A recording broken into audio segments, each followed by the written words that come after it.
ಯಾವಾಗ ತಾಯಿ ಹುಟ್ಟಿದ್ರೋ, ಯಾವಾಗ ಶ್ರೀಕಾಂತಿಯವರಿಗೆ ಏನು ಸಂಸಾರದ ಜವಾಬ್ದಾರಿ ಹೆಚ್ಚಾಯಿತು, ಆಗ ಅವರು ಹಣ ತಾನೇ ತಗೊಳ್ತಿದ್ರು. ಹಣವನ್ನು ಇಡ್ಲಿಕ್ಕೆ ಒಂದು ಬಾಕ್ಸ್ ಮಾಡಿದ್ರು.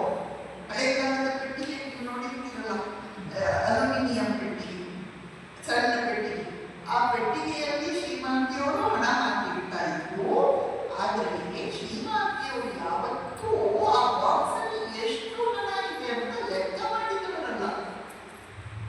ಶ್ರೀಮಂತಿಯವರು ಹೇಳ್ತಿದ್ರು, ಹಣ ಬರುತ್ತೆ ಹೋಗುತ್ತೆ, ಬರುತ್ತೆ ಹೋಗುತ್ತೆ. ಹಣದ ಬಗ್ಗೆ ಆಸಕ್ತಿ ಒಳ್ಳೆಯದು. ಶ್ರೀಮಂತಿಯವರು ಹಣ ಇಟ್ಕೊಂಡಿದ್ರು, ಹಣ ಉಪಯೋಗಿಸಿದ್ರು, ಆದರೆ ಹಣವನ್ನು ಲೆಕ್ಕ ಮಾಡಿ ಇಡ್ಲಿಕ್ಕೆ ಹೋಗಿದ್ರು. ದರ್ಶನಕ್ಕೆ ಬಂದಿರ್ತಾನೆ, ಅವನು ನೋಡ್ತಾನೆ ಶ್ರೀರಾಮಕೃಷ್ಣನ ಹಾಸಿಗೆಯ ಮೇಲೆ ಬೆಡ್ಶೀಟ್ ಕರೆದು ಹೋಗಿದ್ದೆ. ಅವನಿಗೆ ತುಂಬಾ ಅಯ್ಯೋ ಅನ್ನಿಸ್ತು. ಅವನು ಹೇಳ್ತಾನೆ ರಾಮಕೃಷ್ಣರ ಹತ್ರ, ನಾನು ನಿಮ್ಮ ಹೆಸರಲ್ಲಿ ಬ್ಯಾಂಕಲ್ಲಿ 10,000 ರೂಪಾಯಿ ಇಡ್ತೀನಿ. ಶ್ರೀರಾಮಕೃಷ್ಣರಿಗೆ ಯಾರೋ ತಲೆಗೆ ಸುತ್ತಿಗೆಯನ್ನು ಹೊಡ್ತಾನೆ ಆಗುತ್ತೆ. ಶ್ರೀರಾಮಕೃಷ್ಣರಿಗೆ ಇವತ್ತೆಲ್ಲ ಸಹಿಸಿಕೊಳ್ಳಿಕ್ಕಾಗಲ್ಲ.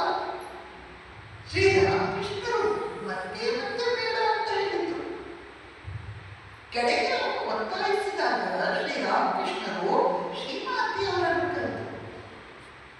ನೋಡು, ಇವನು ನಿನ್ನ ಹೆಸರಲ್ಲಿ ಬ್ಯಾಂಕಲ್ಲಿ 10,000 ರೂಪಾಯಿ ಇಡ್ತಾನಂತೆ, ಹಾಕುತ್ತಾ ಅಂತ ಕೇಳ್ತಾರೆ. ಯಾರು ಹೇಗೆ ಗೊತ್ತಾ, ಯಾರು ಹಣದ ಮುಖವನ್ನೇ ನೋಡಿದ್ವೋ ಅವ್ರಿಗೆ ಬಹಳ ಹಣದ ಆಸೆ. ಶ್ರೀಮಂತರು ಹಳ್ಳಿಯಲ್ಲಿ ಹುಟ್ಟು ಬೆಳೆದವರು, ಹಣದ ಮುಖ ನೋಡಿದವರಲ್ಲ. ಶ್ರೀಮಂತರು ತಮ್ಮಂತರು ಹೇಳಿದ್ರು, ಹಣಕ್ಕಾಗಿ ಸಾಗುತ್ತಿದ್ರು.